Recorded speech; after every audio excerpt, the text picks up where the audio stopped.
While everyone was talking about the big blockbuster failures of 2025, there were dozens of movies dying quietly in empty theaters. No headlines, no memes, no internet outrage. Just millions upon millions of dollars wasted while nobody was paying attention. And the craziest part, some of these had massive stars, huge budgets, and genuine Oscar buzz.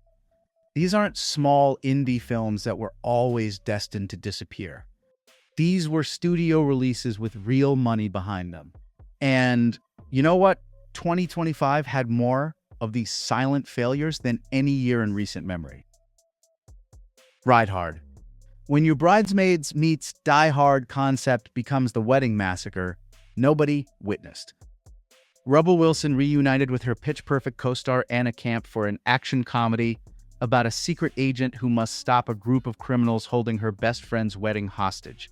This was supposed to be Bridesmaids meets Die Hard, which is the kind of high-concept mashup that sounds genius when said out loud in a pitch meeting, and usually gets greenlit immediately. Director Simon West, whose action credentials include Con Air and Lara Croft Tomb Raider, was brought in to handle the set pieces. And as I mentioned earlier, it had a pretty decent cast with high-profile stars from other successful franchises like Pitch Perfect. The budget was $20 million, so modest enough that it didn't need to be a massive hit to succeed. But somewhere between that promising concept and the finished product, everything fell apart. According to Wikipedia, Ride Hard earned just $1.9 million worldwide against a $20 million budget. That is not just a flop. It's a disaster so complete that the $2 million it earned probably went entirely to confused grandparents who thought they were buying tickets to a Bridesmaids sequel. The film opened on June 20th, 2025, and the Rotten Tomatoes consensus simply says, "Nobody's catching this bouquet." One critic pointed out that Bride Hard made Shotgun Wedding, the Jennifer Lopez action comedy that did an almost identical concept 3 years earlier, look like a cinematic masterpiece. That's how bad this was. A movie people thought was terrible in 2022 suddenly looked so much better by comparison.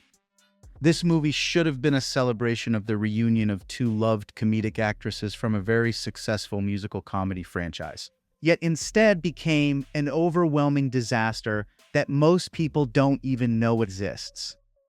Shadow Force. The $40 million flop that only found a little success once they gave it away for free. Kerry Washington and Omar playing former assassins who fell in love and had a child sounds like a back-in-action Mr. and Mrs. Smith-style movie that could actually work. Add Da'Vine Joy Randolph, fresh off her Oscar win, Mark Strong as the villain, and Method Man in the supporting cast, and you've got a somewhat decent ensemble to bring this movie to life.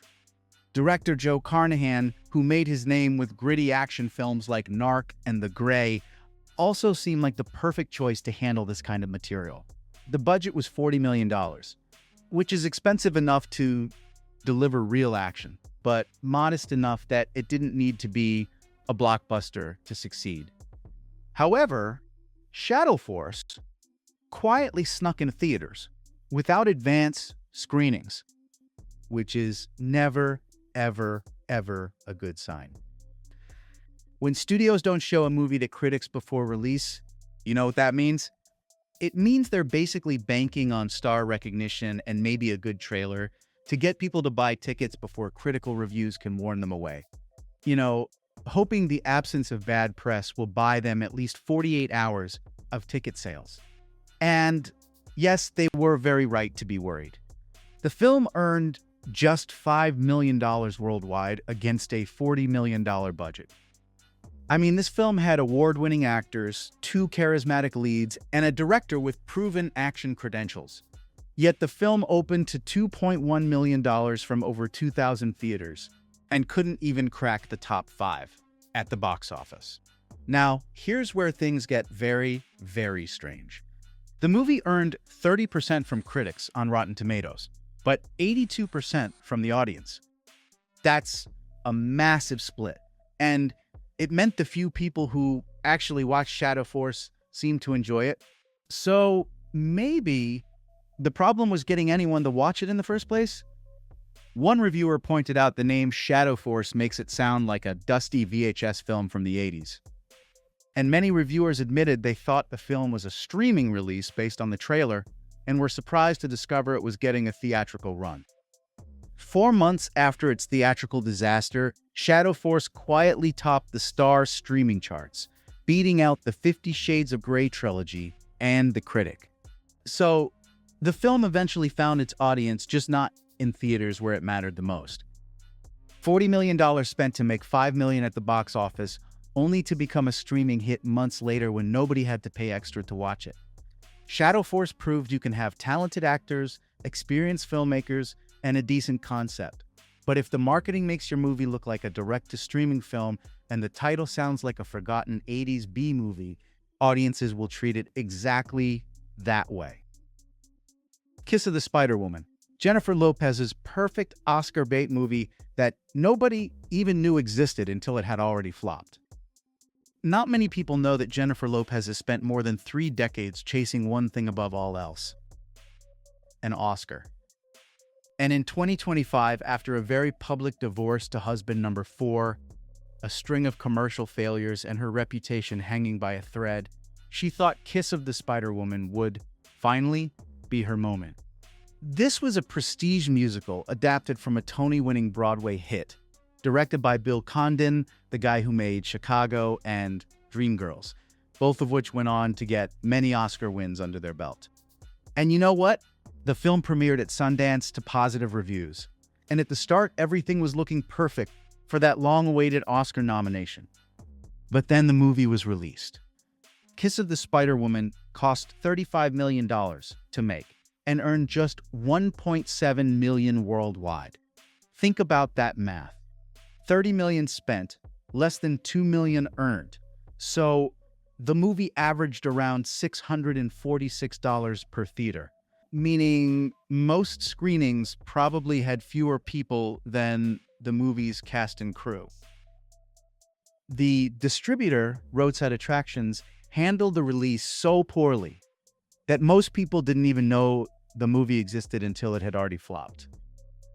No major marketing push, barely any promotion, and at the time of making this video, none of the big YouTube movie review channels have even bothered to review it.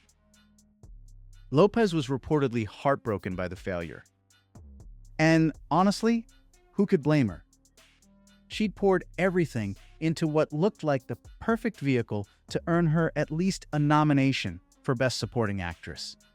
But in the end, all her hard work resulted in a movie that virtually nobody showed up to watch.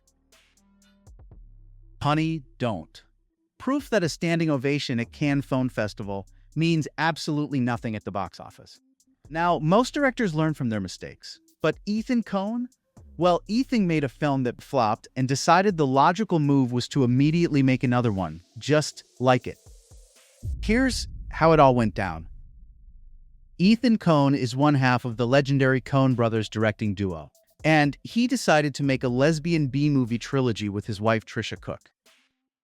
Their first film, Drive Away Dolls in 2024, made $7.9 million worldwide on a $13 million budget, despite having Matt Damon and Pedro Pascal in the cast.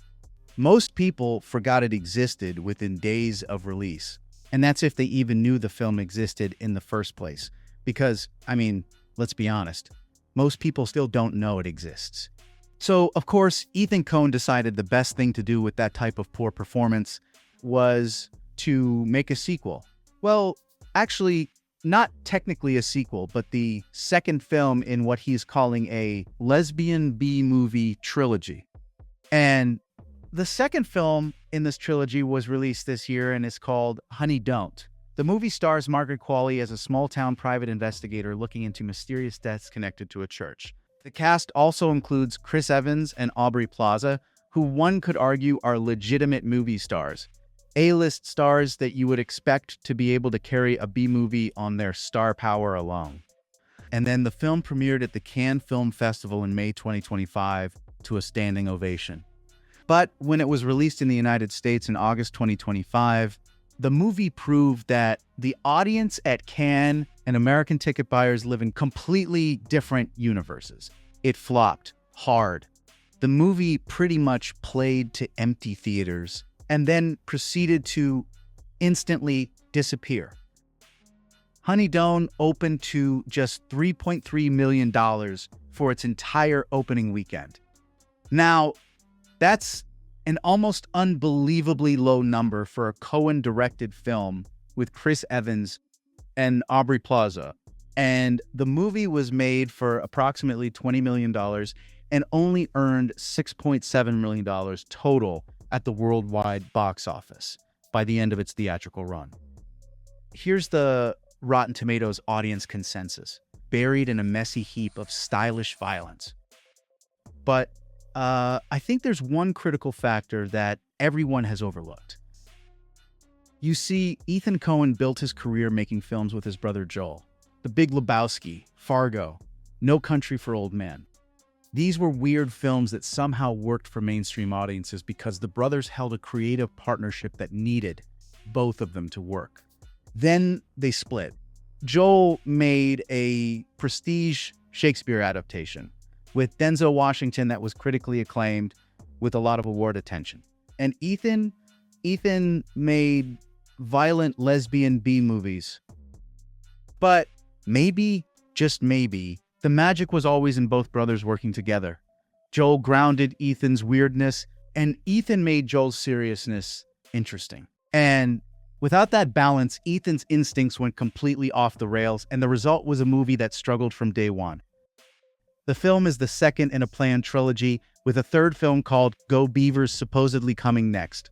But after Honey Don't bombed even harder than Drive Away Dolls, it's unclear if that third film will ever get made, or if anyone would show up to watch it if it did. Honey Don't came and went so quickly that most people never knew it even existed. And for a director of Ethan Coen's caliber, that might be worse than outright failure, because at least a spectacular failure gets noticed.